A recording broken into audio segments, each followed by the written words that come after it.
Yes, we are live. Hey there, everyone. Oh my goodness. Good afternoon.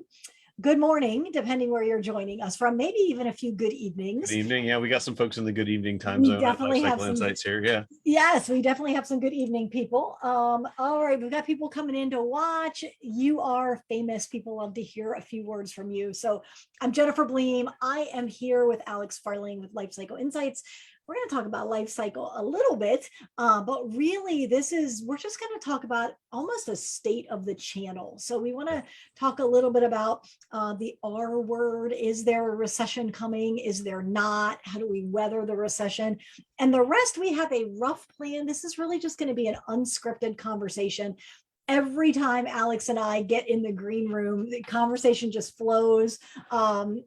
There's enough to talk about with sales and process mapping. And so we've got a couple topics. Super excited. Alex, thanks for being here today. Thanks for having me. I mean, two salespeople who could BS their way through 45 minutes or an hour, go figure. 100% and still add a tremendous amount of value. So hopefully that's secondary. Yeah, what could be better? No, Yeah. all good.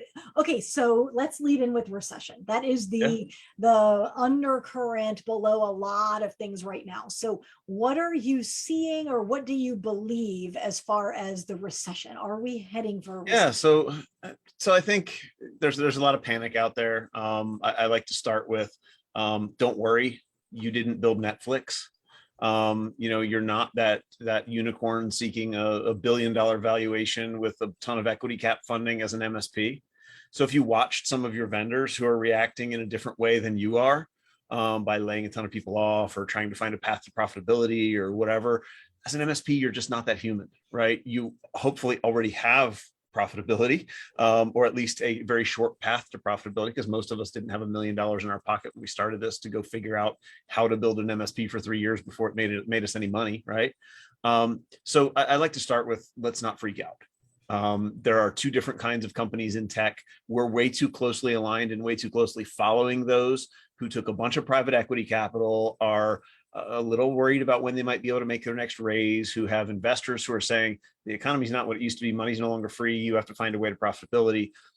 Don't freak out over what those guys are doing.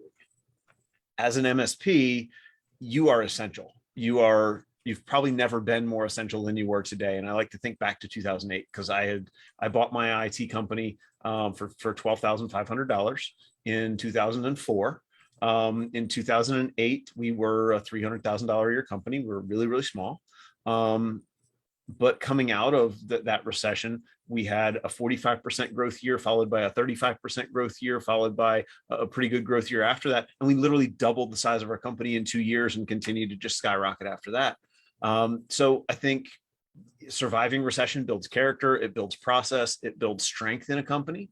And so while I would be worried if I was an MSP, I wouldn't be freaking out, right? I'm aware. I'm making sure that I'm not doing the dumb stuff that we like to do as MSPs. I'm going to buy one Tesla, not three. We're going to do the smart thing here. If I'm advising an MSP today, it's let's hoard some cash. Let's double down on process, double down on your people, because as hard as your people were to find 6 months or a year ago, going into a recession, you know what? You might even be able to pick up some people who got laid off by a unicorn. But let's make sure we take care of our people. Let's make sure that coming out of the recession, we still have the team that can really bang out the numbers, so that when the projects start to flow again, when the money starts to come loose again, we're there to take advantage of it. My experience in 2008, and I was at a peer group here recently where Amy Bavinchak got to talk about her experience in 2008, and we had very similar experiences. And we're two very different people running two very different businesses, but we had a very similar experience, which was pretty flat for 2008, 2009, first half of 2010. And then when the floodgates opened and projects came back, we just skyrocketed. Yes. And flat comes in the term of, or in the face of, your customers might pull back. And if every one of your customers loses 5% of their staff, right? If every 20-person company lets go one person, your bill for them goes down a little. But you continue to sell, you continue to do what you do, you win a new piece of business. You continue to market. You'll continue, but you'll continue your sales, you'll continue what you're doing. You'll add a little bit of business. And maybe for a year or two, maybe that just offsets where the economy's going. But I think that really is, for most MSPs, a realistic worst case scenario, right? And so if the worst case scenario is break even, improve process, be ready when the money starts to flow again, And there maintain. will build pent up money in the economy, pent up opportunity in the economy, and will be there to take off when it does. I The love it. exception to that is the Yes. MSPs who have a very specific vertical that is not recession resistant. You know who you are, right? Mhm. If you're the MSP for billion-dollar unicorns in the industry, right, you're probably going to see a bigger cut. If you're the MSP for some other industry that just really suffers really badly and you have too narrow a niche, you may have a problem. So re-examine your niche, make sure you know what differentiates you. Go find a new niche that's not, now's a great time to say, municipalities, they pay their bills every single quarter. They don't lose money in a recession. Like, the tax money still comes in. Like, it's a good place to be. Education, Yes. we're not going to stop spending money on ed tech. That's a good place to be. So evaluate your vertical, right? People are still going to call their attorney in a recession. So think about where the right places are to be. And that's my, I mean, I've had this talk a couple of times, but that's my condensed like 5-minute version of kind of where I think we're going. As a software founder, as a SaaS company, we're in the same boat. We're not freaking out. We have a growth plan.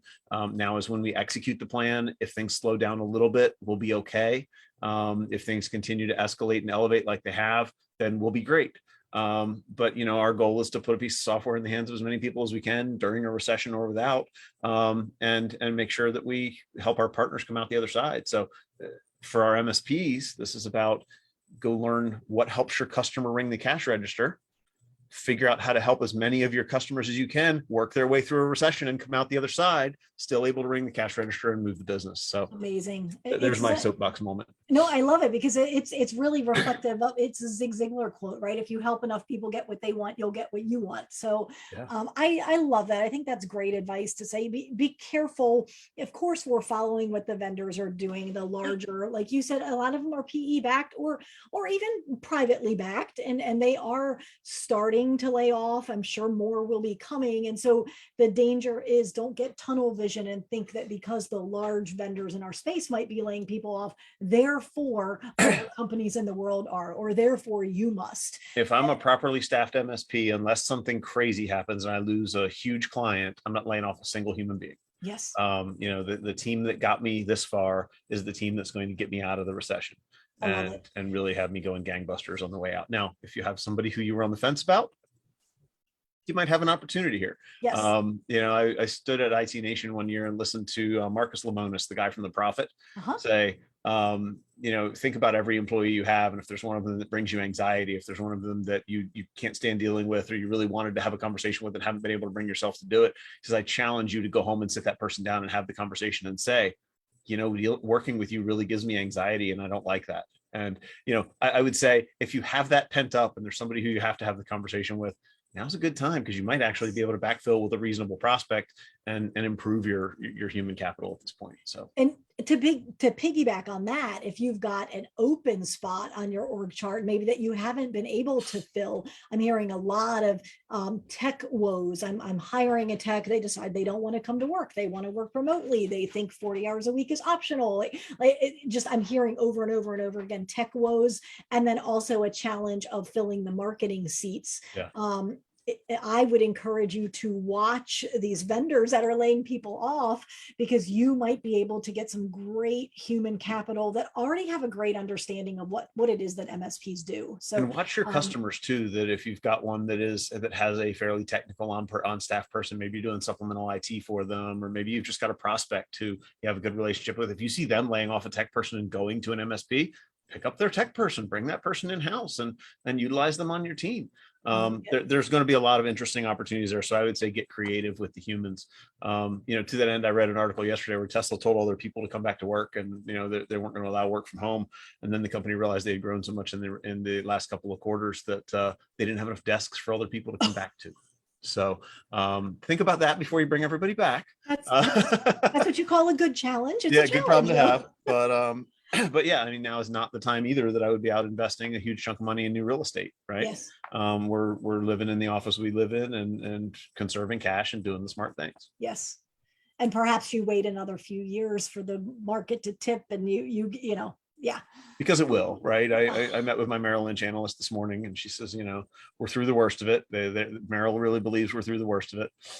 They're expecting interest rates to kind of flatten where they are. They're not expecting them to recede significantly, but they're telling us they think we're through the worst of it, and that now we just need to hang on and let the economy build up some steam before it takes off again.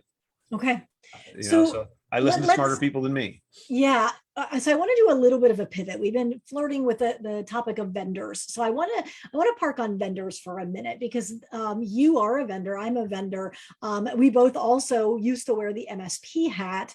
I think that is a lot of what has led to your success, because you know how to message what you do, but you also know what annoys the MSPs. And so that's probably on your list of what not to do often.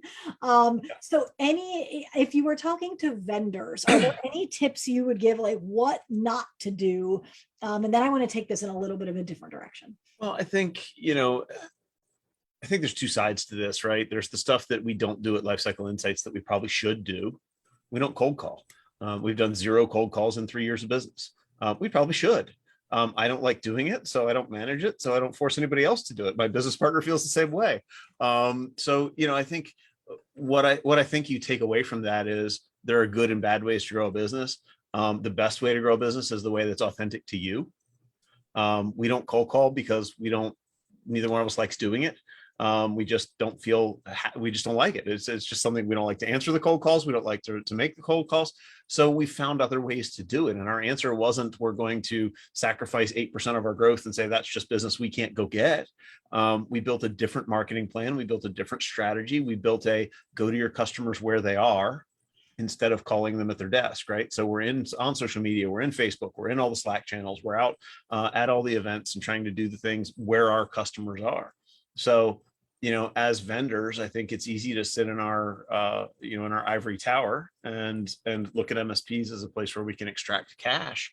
Really, we're the same as an MSP in that we have to go back to our MSP and deliver value over and over and over again. And there are a lot of vendors out there who, I'll be honest, I spend a lot of time in the space and I just don't hear from them. Yes. And my advice to vendors would be, right now, your customers need to hear from you. Right? They're going into uncertain times. They need to figure out how to justify all their expenses. They need to figure out how to help their customers make money. If you're a vendor that has a really valuable solution to your MSP, train them, teach them, educate them, stop selling and just go teach them how to use your product a little better. You'll create some raving fans out there in the space, and then folks will come back around to you. It always comes back. You're right back to that Zig Ziglar thing, right? Like, help enough people and it'll all come back to you. I had a guy in a peer group with me years ago who I thought was one of the most profound individuals I ever got to work with. He's a customer today, and I love talking to him just to BS. But he said to me one time, and he probably doesn't even remember saying it, he said, do the right thing and the profits will follow. And that just stuck with me, right? It was something I always knew. He said it way more succinctly than I was able to get it out of my mouth. So, I think that's my message to the vendors: is do the right thing, the profits will follow. Treat your MSPs the way you want to be treated, and try and have some empathy and understand how their business works, because they work on much smaller margins than their vendors do, and they work a whole lot harder to get them. I think that's another strong suit of the vendors who used to run MSPs or still run MSPs, is that they do understand the marketplace. They understand a day in the life. They've walked a mile or 50 miles in the shoes. And so however long you can walk in 17 and a half years, right? Yes, exactly. And, Ray Orsini and I talk about it all the time, and both of us kind of still, and if you don't know Ray, over to IT VoIP, like, great human being, but he and I both kind of identify as MSPs still. Like, when the vendors and the MSPs get going at it, we're over here on the MSP side going, what don't you understand about this? So I think there's just a thing where vendors, the vendors who are doing a good job understanding their customers are going to do really well in this economy. They're going to do really well overall. So my statement to all the vendors is just that, seek to understand, deliver value, help your customers, and it's not just about ringing a cash register. If you help your customer, ringing the cash register just happens. I like that. And so what you said is the vendors really could learn some things from the MSPs about how the MSP's business runs. Yes, but absolutely don't learn how to market from the MSPs. Well, I was going to say, so let's flip that. So what could the MSPs learn from the vendors as far as their marketing processes, or let's do marketing processes first, then we'll talk about sales process. Yeah, I mean, so marketing processes, I think there are some vendors who you could really learn from. If you watch what Huntress has done, right? They've put Kyle out there front and center as a founder-led brand. He has a good story. His mission is clear. His values are clear. He's well-spoken. He gets out and does all this. There's a value if you have the right founder to getting that person out there as a speaker, to getting that person out there as a thought leader, even just putting that person out as a mascot for the company, right? And when people see that face, they recognize the company. It's like the realtor's van that drives by with their faces on it, right? Yes. But one thing they could learn from some vendors like Kyle and the team at Huntress is get out there and do some authentic marketing that tells your story. It's not just about, hey, we can block the viruses, we can anti-spam the spam. Nobody cares about that. There are some MSPs that I see who get it, and they talk about one in particular that talks about being the MSP for helping financial service providers simplify their technology, right? That's a clear statement, and he knows who his customer is, and his customer knows who his customer is, right? Yes.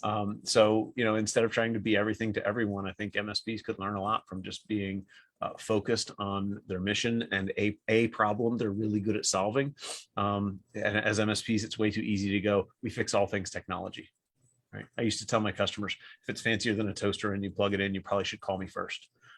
That's a great conversation with your customer. Yes. A bad conversation with a prospect, right? With a prospect, we need a clear message. And you see that from your vendors, right? If you have this problem, if your QBRs suck, call Lifecycle Insights, right? Yes. If voice is a problem, call OIT VoIP, right? Yeah. Ray is very clear with his marketing. He's really clear with his message.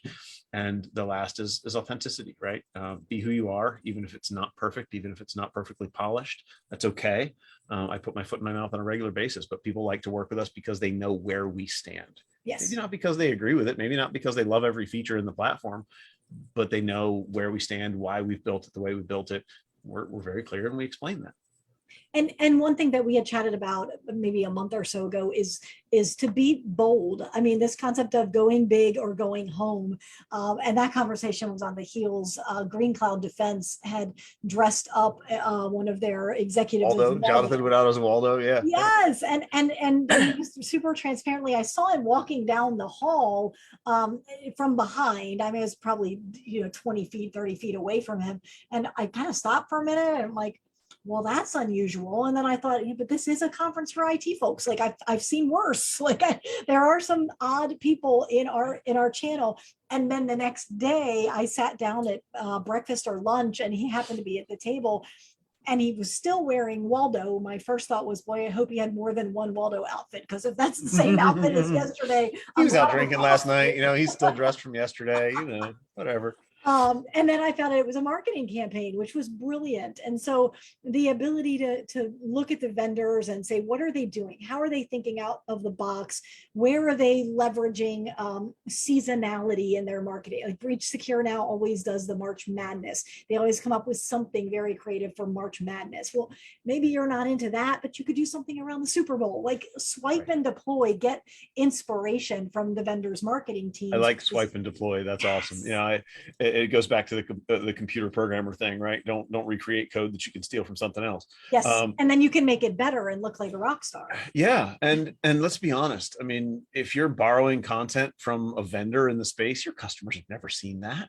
No. Heck, most of the MSPs have never seen the marketing from the vendors in the space, right? There's just so much of it. There's so much noise. It takes a lot of filtering through. We learned as a vendor that the first time you say your message, nobody heard it. The second time, 1% heard it. The second time, 1.5% heard it. Like it's like being a parent. You have to repeat yourself over and over and over again before anybody really catches the message. So, but to our story, when we did IT Nation, we did Lifecycle Insights sucks. We did a presentation, how to deliver QBRs that suck for your competition. We carried that theming all the way through. And I mean, there's no feeling better than standing there at IT Nation, getting ready to give a pitch, and people are starting to pick up on it. They've seen seen the pink dot sucks t-shirts all over the place and the banners and all this stuff.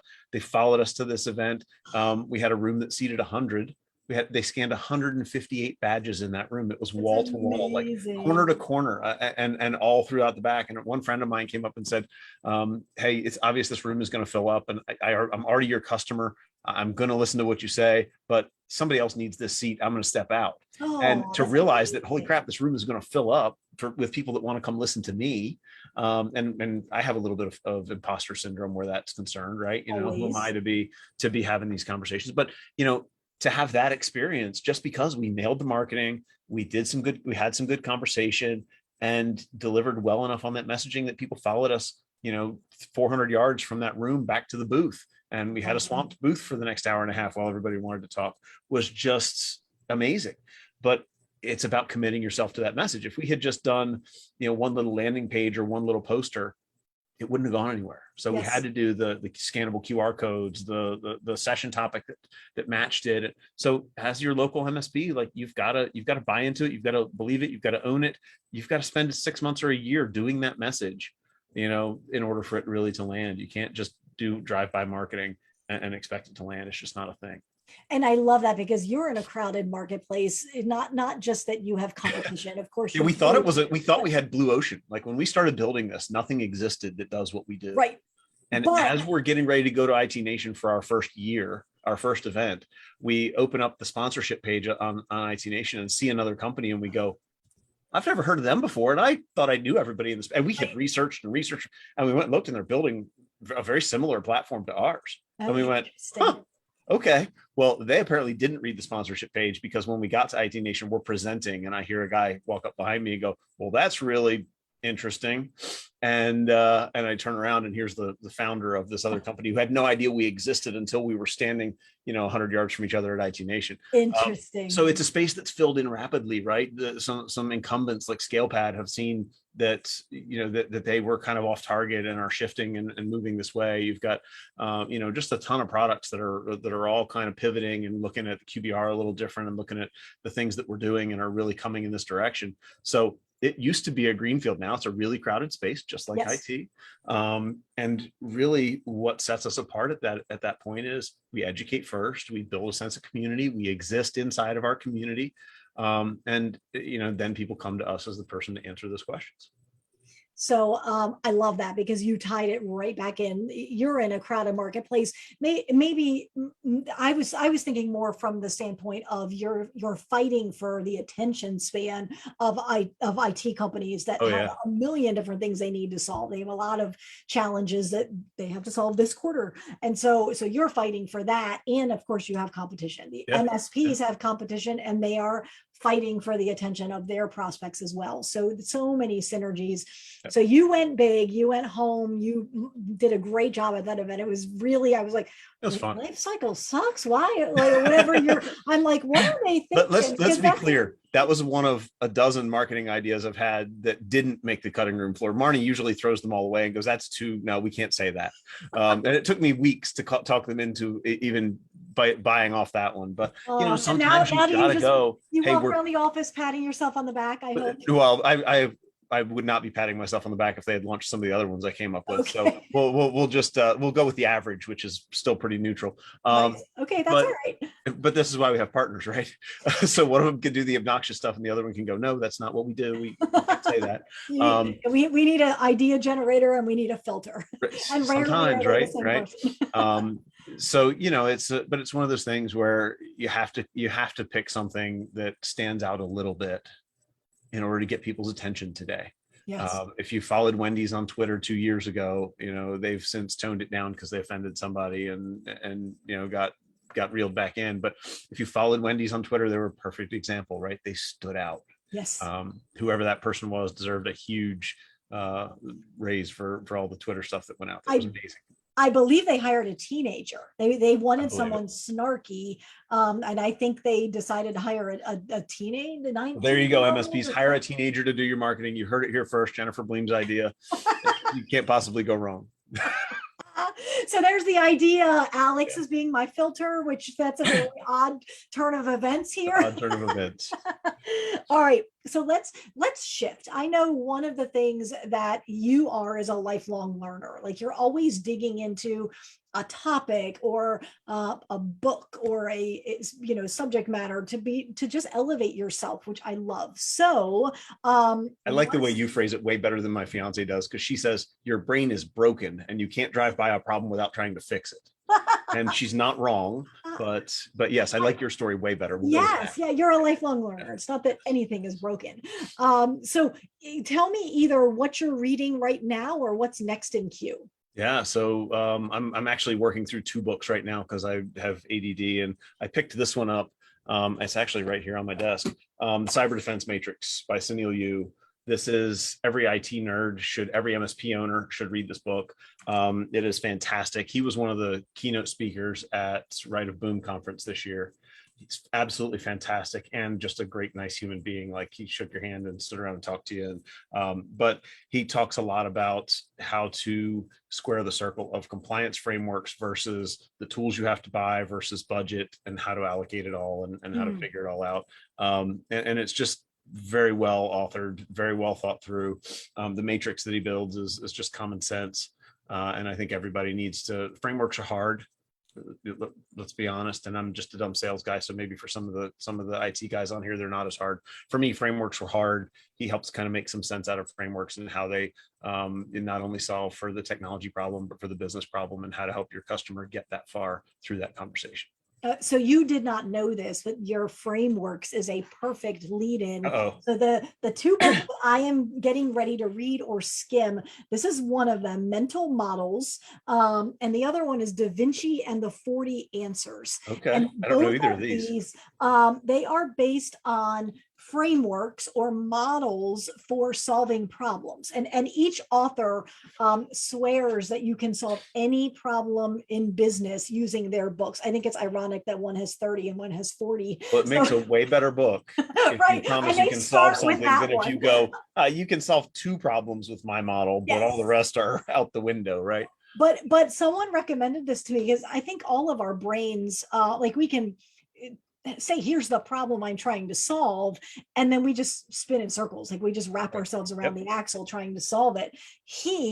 Because he's read and studied both of these books, he's like, oh, you need to do, and they all have like catchy names, but he's like, oh, you need to apply the weight compensation plan, and they're all they're all models. Like you need you need to identify the ideal final result. Like, you're going to read this and now you're going to sound like an MSP talking to your customers. Maybe I don't know that I'm going to teach this. This is more for me. So those are the 2 that are on my to read list, and then of course I've got, I don't know, 4 books I'm listening to on Audible, because I also get, it's less about ADD, and I get tired of the person's voice, and I'm just like, you're getting on my nerves. I need to switch to another book. I struggle with that sometimes. I've got the Founder brand on my Kindle right now. I just had it at the beach and was reading that at the beach. I probably have 50 pages left of that one, but that's fantastic. If you're an MSP and you're trying to figure out how to market, nice. It's a whole book about building the message, building the marketing campaign around the founder. And the truth is, the founder has an interesting story. They got here in probably a fairly unique fashion. At least your customers will think it's unique. It may not be. You may be less unique when you compare yourself to 10 MSPs than you are when you compare yourself to 5 accountants and 5 attorneys. So, the whole, I dropped out of college 3 times, bought somebody's break fix IT shop because I was a jerk and couldn't work for anybody else. It's a way different story than the attorney up the street who had to pass the bar and do all the things to get to where he's at. So the Founder brand is an interesting story. It talks about how to prop up your founder, how to use that in your marketing as a differentiator. And it's from the guy who was the marketing lead at Drift. And he talks about how Drift launched and how they started marketing 9 months before launch with a message about, here's the problem we're aiming to solve. And they talked about the problem for 9 months before they had a product, and then said, oh, by the way, we're building this thing. And they had hundreds of companies wanting to sign up for it immediately upon launch because they had talked up this problem, and everybody felt the pain. I understand I have the same problem you do. I'll come with you on the journey to fix it. So that was a really interesting one. The other one that's on my desk, and I bought this, I found this on the $2 rack at Amazon. It's a used book from Thrift Books. And it is Selling Professional Services the Sandler Way. And anybody who knows me knows I'm a student of sales. I listened to everybody from Alex Rogers to you to, Chris Weiser and, you name it. The Sandler process. I employed a Sandler trainer at my MSP for quite some time to help us build our process. And I borrow little pieces from every one of those to build my own unique sales style. But I found that one just cheap, and it was about professional services and sales, and it just seemed to fit the audience that I talk to a lot. So are we going to see a book come out in a year that's like selling MSP services the Farling way? So honestly, I've actually already bought the website and I'm starting to put together some of that content, but I don't know that I envision a book, only in that I think our industry moves fast. There's always something new to learn, something new to add. And like you said earlier, like I'm always trying to solve a problem, always trying to educate. So I'm really thinking that I'm going to centralize a lot of this on a website somewhere and just make it free and available to the public. Oh, I love it. Because this industry's been good to me, and this is stuff that doesn't do anyone any good crammed up in my brain. But we have a pretty good process that I've put together over the last 15 years, and it works, and it's not pushy, and it doesn't feel like a hard sales process. It's just a soft consultative sell. And so I do have some ambition to get it out there to the world, but Lifecycle keeps me really busy. So I wouldn't commit to any kind of a time frame, but there will come a day where I manage to get some of that out on the internet somewhere. I love it. I mean, you know the deal. You set a deadline and then you make it happen. Well, or you hold on, you take a page from the founder brand. Is that what it's called? And you start talking about it now. Start talking about it now, and on June 30th, will it into existence? Yeah. I don't know that you'll never let your clients and your network down. You may let yourself down, but you'll never let your community down. So my business partners might be mad at me if I was focusing on that right now. So your business partner might be mad at me as well for making me do it. Yeah, I'm blaming you. Me, great, best conversation ever. I'm now in trouble with Jennifer. Told me we have to hire a teenager to do the social media, and that I have to write a book. Those are my homework items from this Facebook Live. So I love that. We talked for 40 minutes, and those are the two things you take away. That's what I take away. Best conversation ever. Awesome. Okay, so I want to ask you one more sales question. Then we'll talk a little bit about Lifecycle, Lifecycle insights. So, best sales book ever. What's your favorite sales book? Honestly, my favorite book in sales and marketing really is a marketing book. And it's Marcus Sheridan, They Ask You Answer. Yes, I love it. That book changed my life. It gave me an understanding that every day a new question comes to you in your professional network, from your customers, from your colleagues, from somewhere. And somebody who asked that question got vulnerable and asked it. And, there's 20 other people for every one who had the question who aren't willing to ask it. So if you go out and tell that story, if you go out and talk about the answer to that, or the problem fix for that, number one, it feeds a marketing engine that is super hungry. If you're marketing right, you're putting out content every single day. So, if you sit down on the end of the day on Friday and pick 5 questions throughout the week and just type up 2 paragraphs about each one, now I have 5 things I can post throughout the week next week that can kind of feed the marketing engine. You can put them on a blog, you can put them in a LinkedIn post, you can put them on a Facebook post, like you can put them wherever. But it really just changed the way that I viewed the questions that come up in real life. And it even got me to start a little notebook a digital notebook of, hey, here's things I could write about later on, questions that have come up and things like that. And now, when you need content, there's no shortage, because you get in the habit of just jotting something down when it's relevant, knowing that one day you're going to need to answer that question for your community.